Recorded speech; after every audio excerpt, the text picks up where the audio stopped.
Hi, my name is Travis Larson, and I actually am the firm owner for Action Coach SWHG. Oftentimes I get asked, what does SWHG stand for?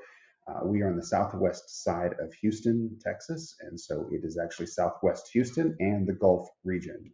So we have clear down to the Gulf of Mexico and a lot of the area in between. So at this point in time, you've actually done the test, you've gotten this far, you've scheduled an appointment with the team, and now the question that you have is what's next? What do we have to prepare for?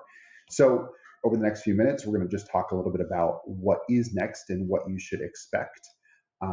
So we're going to talk about what is business coaching, what we're going to talk about during our call, what you can accomplish with us, what you can expect to accomplish with us, how I got started in this business, why do I do this, and then how to build a business that works for you. So we're going to walk through a lot of those things. This is intended to answer a lot of the questions that you have about who are we, what do we do, why do we do it. So that way, when we get down to our meeting that you have scheduled in the next couple of days, we can actually kind of get down to business and down to brass tacks and actually move forward through everything. So let's get started. So why Action Coach SWHG was started? I personally, I have a extreme desire, passion for helping others, not only from a nonprofit perspective, but also just helping others succeed, helping others grow. I remember, in high school, in college, and even after college, I was constantly trying to almost put myself in a recruiter role, trying to help people find the right jobs for them because it was so important that they find the right job and find that fulfillment. I've always enjoyed helping people grow and learn, and I truly, my goal with Action Coach SWHG is to be able to do that.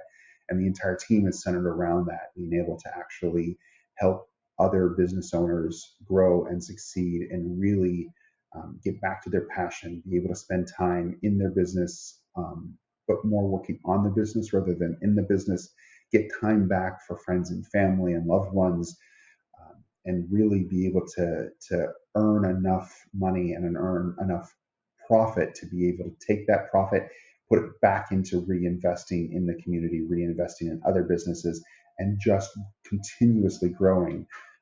To me, absolute success for someone is to be able to find that generational wealth and be able to provide not only for themselves and their family, but their family's family and their family, and just keep going through there.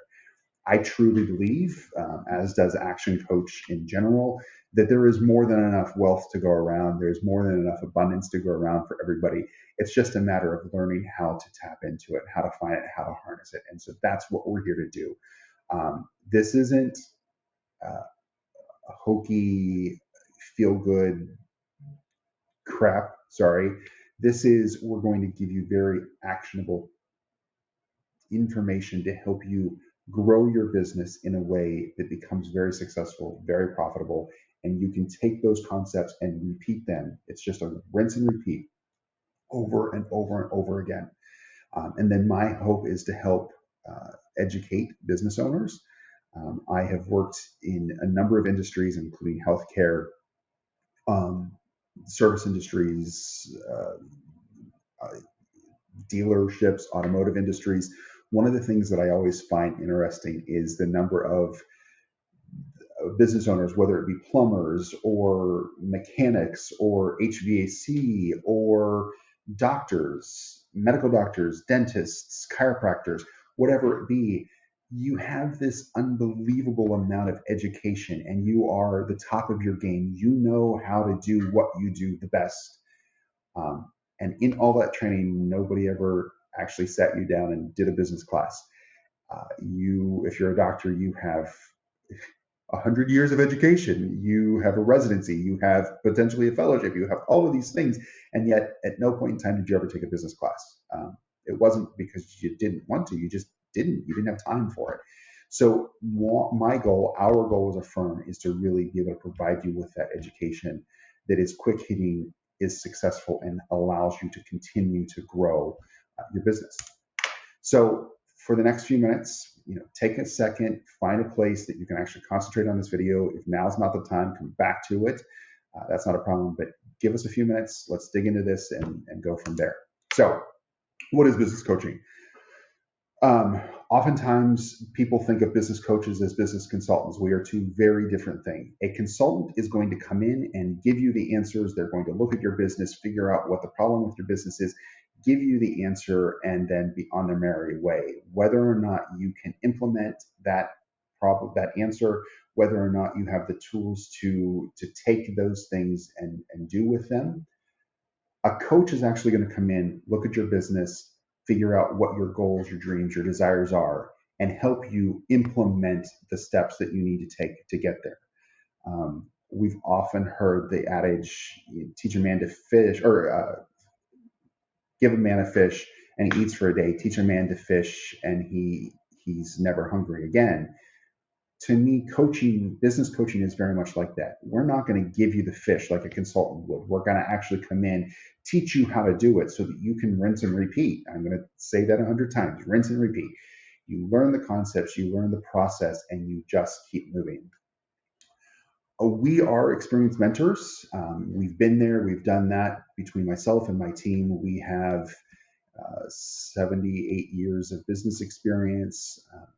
On top of that, Action Coach itself is founded over 30 plus years ago. It's in 80 plus countries throughout the world. If you are in a business segment that I personally haven't worked with, or one of my coaches hasn't personally worked with, which most of us have worked across multiple industries and covered pretty much everything. But if there is an industry that we haven't worked in, there is someone that we can reach out to and get information from within our network and bring that actionable information to you to help you grow. Your focus is on your business, and you have to be on your business, in your business, working constantly. You don't necessarily have the ability to take a step back and look at what's happening in the community, what's happening in the world that's going to impact your business. You're hearing snips and pieces, and maybe it's cause for concern, maybe it's cause for excitement, but to be able to actually study those things, we as coaches are able to actually supplement you there and help you provide that information. And then our firm is dedicated to providing strategic insight to your business to help you fulfill your dreams and your visions by setting goals and going from that. And then lastly, we are the coaches that are going to hold you accountable. Some of the best coaches in sports in the world are those that are kind of tough and they're hard on their players. And we're not going to be hard on you, but we are going to hold you accountable, and we're going to expect you to continue the work and to do the work, because without doing that, you're not going to be able to grow. So what do? We come in, we're going to assess and set goals with you. Oftentimes we find that a lot of businesses, when they get to the point of engaging with a coach, they have goals, but they're not necessarily SMART goals. They're not necessarily defined goals. They are, I want to make more money. Okay, that's great, but I need more than that. You need more than that. You need to know my break-even point is X and my profit break-even is Y. And so this is what I have to do on a daily basis to be break-even with a profit. And so setting those goals for yourself, for your business, becomes very, very important. Then we're going to plan and strategize around how we do that. Then we're going to come back, break those plans and strategies down into actionable steps and figure out what's most important and begin to actually implement those things. And week after week after week, we're going to hammer away at those action items to begin to implement those things so that we can start to see results. And we do see results. We see results very quickly. And we'll get into that in just a second. But first, once we've done that, then we start to look at monitoring the business and feedback. So we test and measure everything as we go. What's working, what's not working, what needs to be changed, what needs to be tweaked. If something's not working, doesn't mean that it's a bad thing. It just means that maybe it takes a little bit of time to get there. Or maybe it is just a bad thing and we need to reschwizzle. And then what happens? We go back, we reassess, and we re-goal set, and we just continue down that cycle. So one of the things that I talked about is the fact that we will find success, and we will find success quickly for you. Here's the guarantee that I provide my clients. We will find our fee. So let's say you're paying us $10 a month. Don't worry, it's more than that. But let's say you're paying us $10 a month. In the first 17 weeks, if we have not more than covered the fee that you're paying us, so we've not found that extra income to cover our fee, we will continue to work for free until we do. But on average, most of our clients find somewhere between a 3 and a 5x return on their investment by using us within the first year. And within 2 years, they actually are doubling that to greater than 10% or 10x increase on their return on investment. So it's extremely profitable to bring a coach in to help you. One of the reasons why is we've been there, we've done that. We know the things that are going to slow you down. We know the roadblocks you're going to hit, and we can just take them out before they ever get there.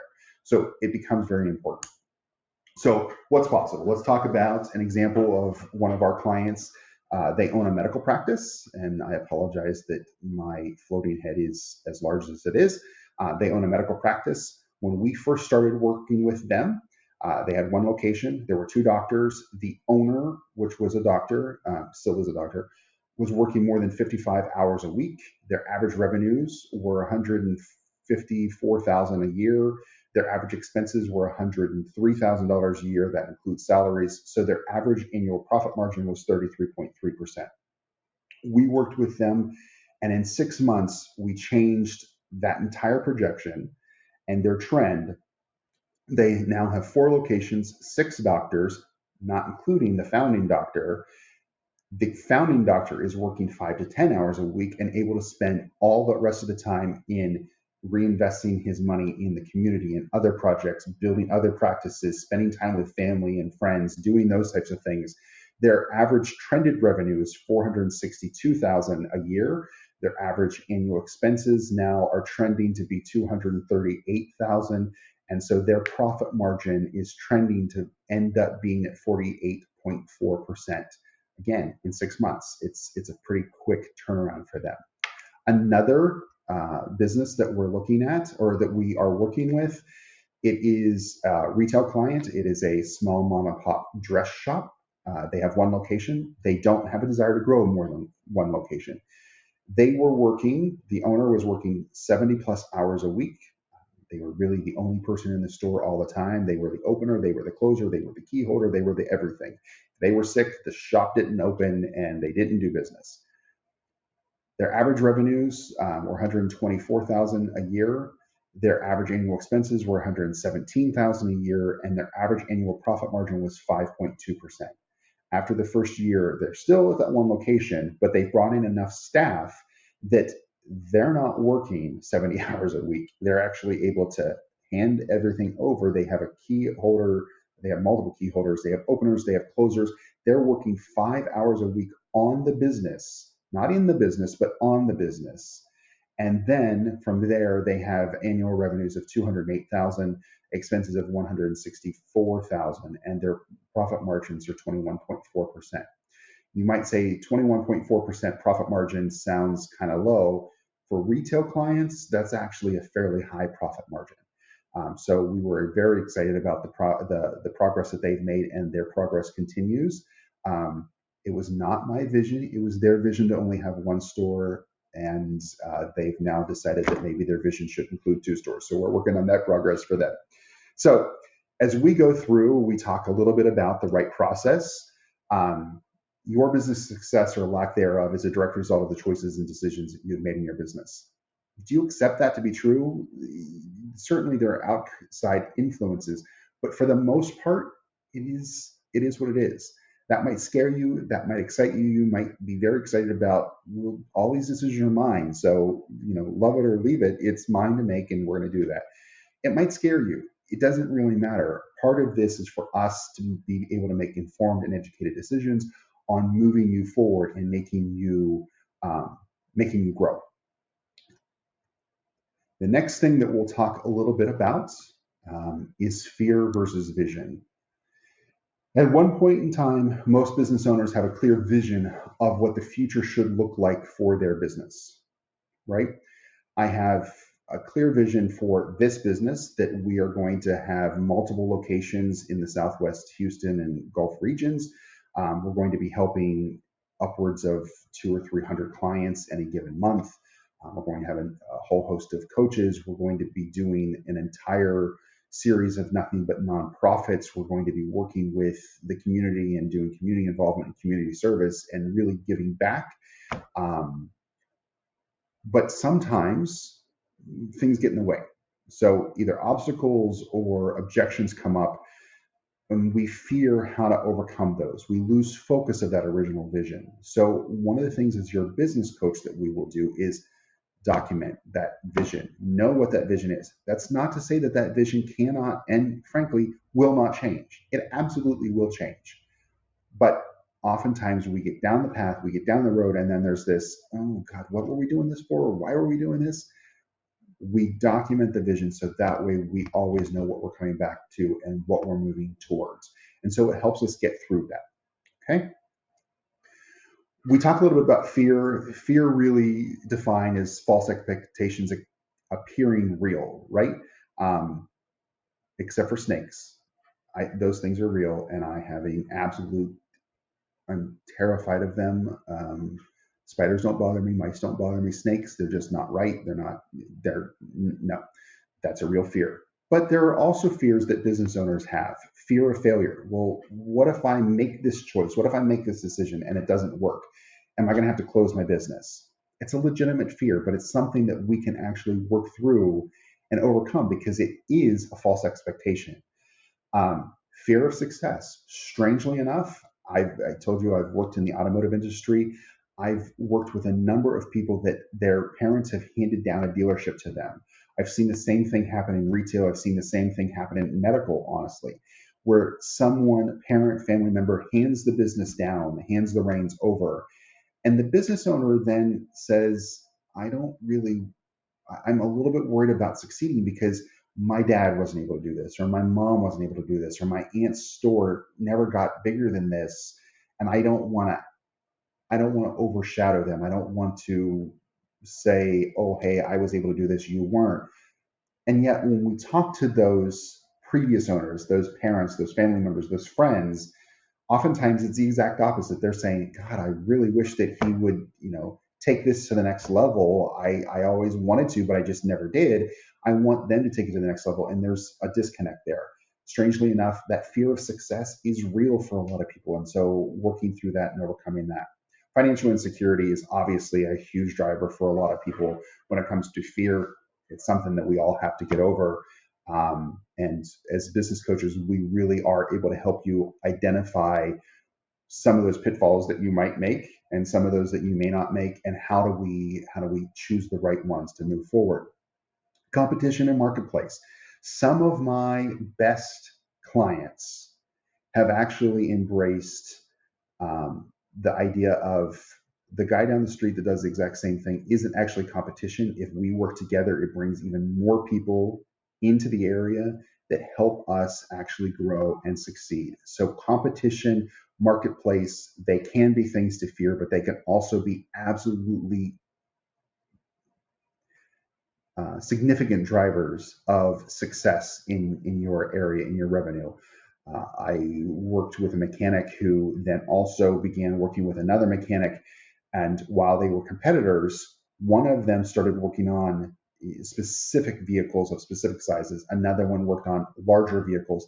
And so therefore, whenever one would get a vehicle that fit into the other one, it was like, this isn't my thing, go to them. It's almost like if you know vets, there's large animal vets, there's small animal vets, there's exotic vets, you aren't going to know everything. So it's being able to find that competition and turning them into cooperative participants with you. And then reputation and public perception. I can't tell you the number of people that I talk to on a regular basis that say, I don't want to do that because I'm afraid of what people are going to think of me. I don't want to do this with my shop or my store or my business because what is it going to mean to the community? What are people going to think of me? Are they going to think that I'm trying to be something that I'm not? Are they going to think that maybe I'm not being enough? We stop that. That's a fear. It makes sense. I get why people have it, but we have to stop that mentality so that we can actually grow our businesses. And so as coaches, that's what our job is. It's to hold you accountable, remove those fears, maybe smack you upside the head a little bit to make sure that you understand that and continue to move. We often talk about a formula for life change. Be, do, have. The have piece is everyone can set goals for what we have and what we want in life.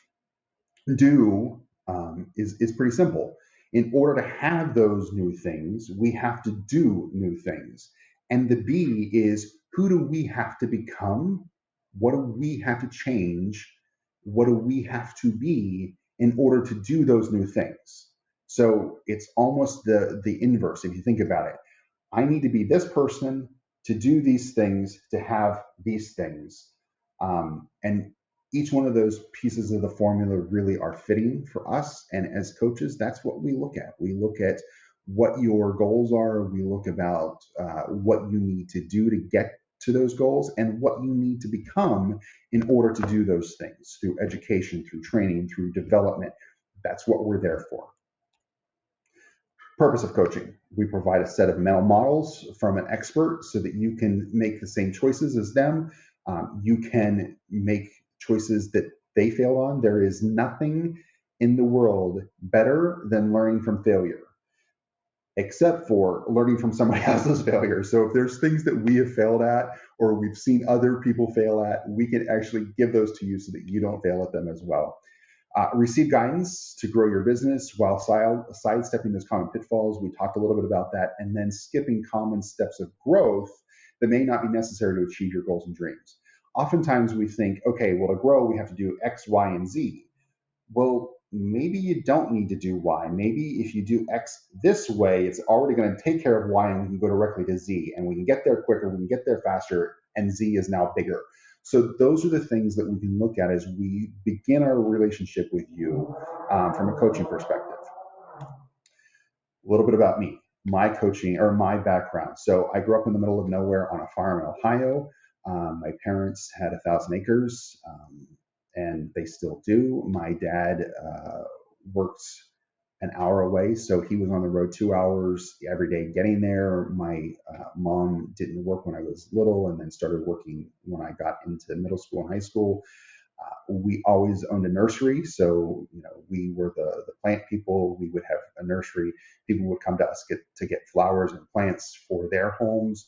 And then my great-grandparents, from the time they got married at the age of 17 in 1920 something, 28, 29, they owned what they called a custard stand. We now would think of as a Dairy Queen, same thing, and they built that out. But my great-grandfather was a small business owner. He owned his own painting and wallpapering company back in the days when wallpapering was a thing. My grandmother cleaned houses. My mom's my mom's dad was the owner of a small airstrip. He ran a small airstrip close to where I grew up for farmers and weekend flyers. I come from that small business mentality where your house, your livelihood is based on small business. So I understand how scary it can be when you have a bad week, a bad month. I understand the impacts of being able to grow and why people don't make decisions to grow because it's scary. That is my background. I get that. I went to college, graduated from college. To put myself through college, I actually started a catering company. So I myself was a small business owner once I graduated from college. I actually started working for a company that most people have heard of, BMW. I worked for BMW Financial Services, and I was in operations and customer service and lease end and all of those operational pieces. And then I actually moved into marketing and sales operations and insurance and did all of those things. The entire time, it was all based around going into small individual dealerships and helping them grow, helping them succeed, doing all of those bits and pieces to help BMW dealerships succeed. So BMW Mini, BMW Motorrad, our motorcycle division. And then I spent almost 20 years in the automotive industry with different manufacturers doing that, but all came back to helping the individual dealerships grow, succeed, and prosper. Then I made a switch into a different field in the automotive industry, and I was doing industry insights for another company. And one of the things that we did is actually work with small independent dealerships across the country to actually build their sales process and to build their profitability.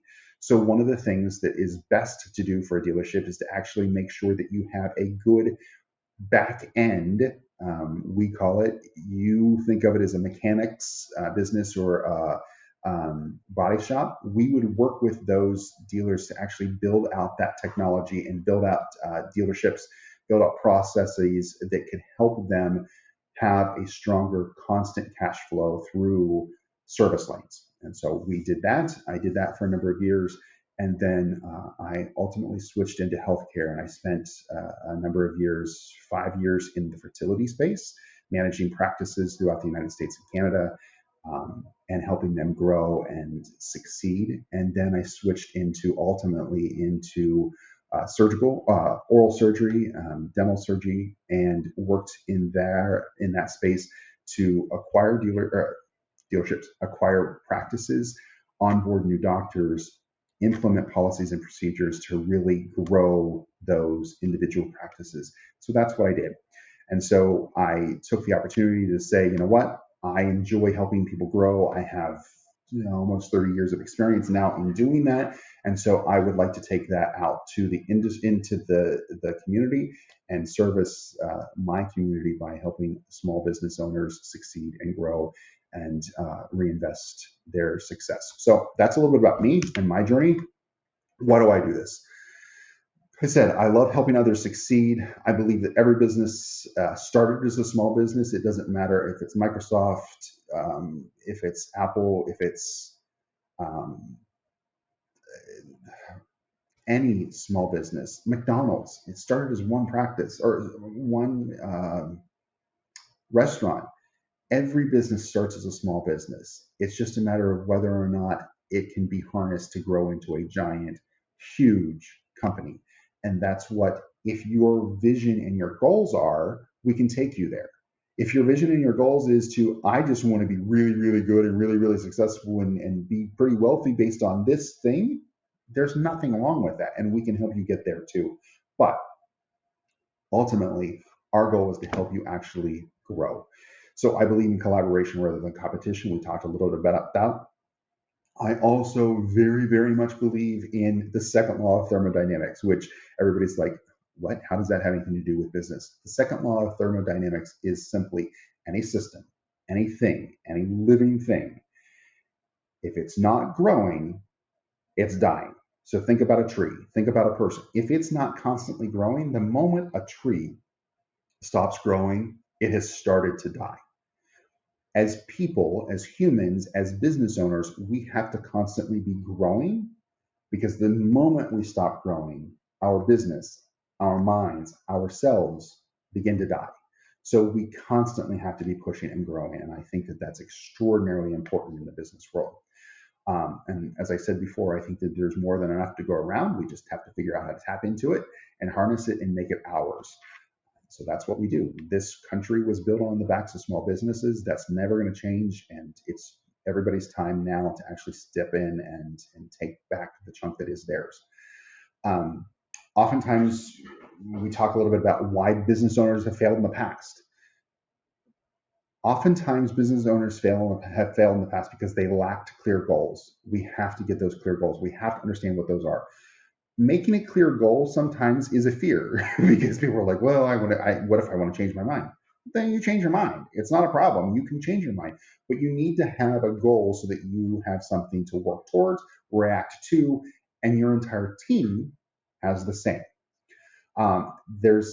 They've missed a defined set of key performance indicators to track their performance and their efforts against those goals. So if your goal is to make $500 a day in your business, if you don't have that as a key performance indicator, how are you going to know whether you're succeeding or not? And if you're not succeeding, how are we going to figure out why we're not succeeding and what things do we need to change to do that? the support that they received wasn't enough or wasn't properly tailored to them. We see that a lot. I talk to business owners that their businesses have failed, or maybe they're in the process of failing. And they're like, I talked to somebody, but they didn't help me. They didn't help me with this piece or that part or whatever.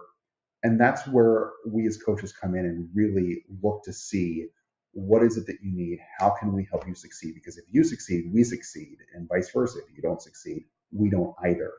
Um, the one thing that we do see happen quite a bit is they just don't do the work. So we give the business owner the homework, or even if there's not a coach involved, there's this work that needs to be done by the business owner, and it just doesn't happen. And so that's one of the keys that actually hurts business owners and causes them to fail quite frequently. So we're going to talk about some common myths.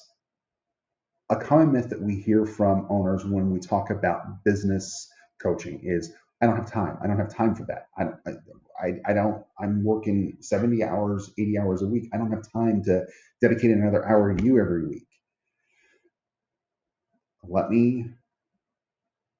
I understand that statement. I understand where you're coming from, but here's the key.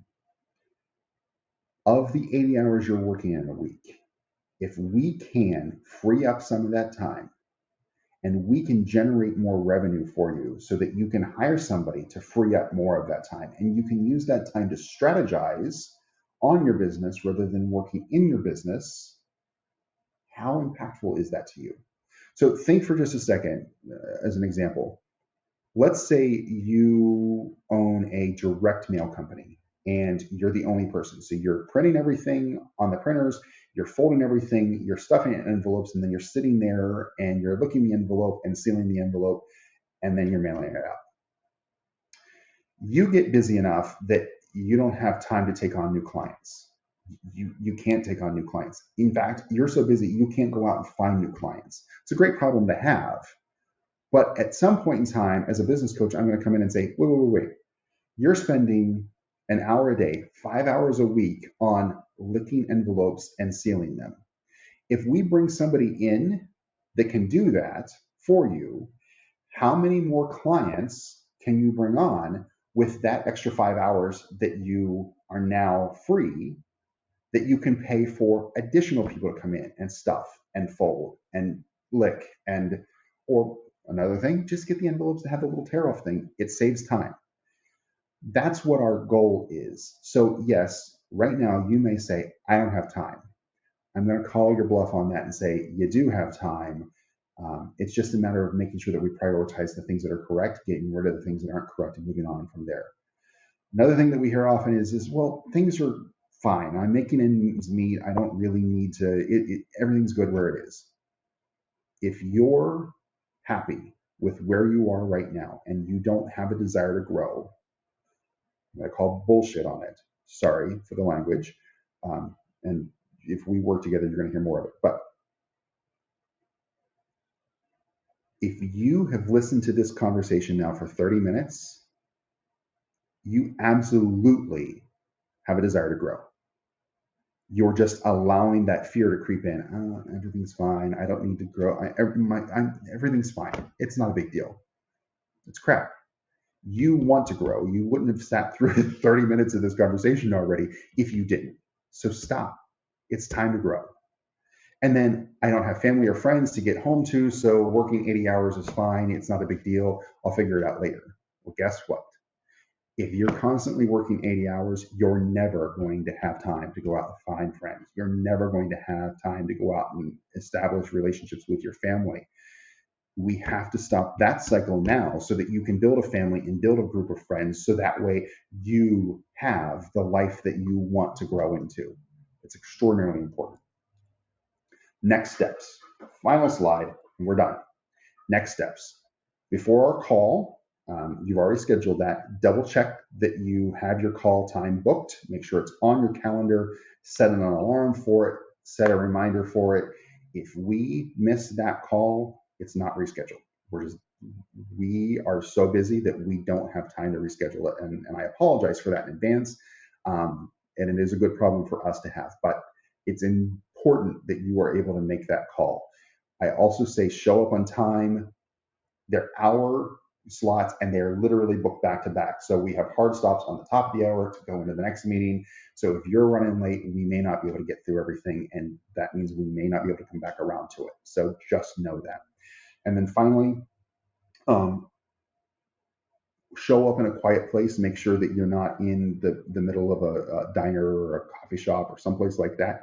Someplace that you can focus on the conversation, focus on the meeting, be able to talk, interact with me or one of the other coaches, and then show up ready to take your business to an elite level. Um, I had a coach one time that says, I don't ask for much, I only ask for one thing, and that's perfection. And to a certain extent, for this call, that's what I ask for. I just ask that you're present. We don't ask for everything to go right every time. I get it. It absolutely happens. Stuff, life happens. I get it. But it is extremely important that we get on this call and we move forward. If you have any questions between now and the time that we have our call, please write them down and bring them with you so that we can go through those. This time is yours. We will get through everything that we can and go from there. As always, I wish you the best of luck in your future endeavors. I look forward to speaking to you soon, and good luck. Thank you. Have a good day.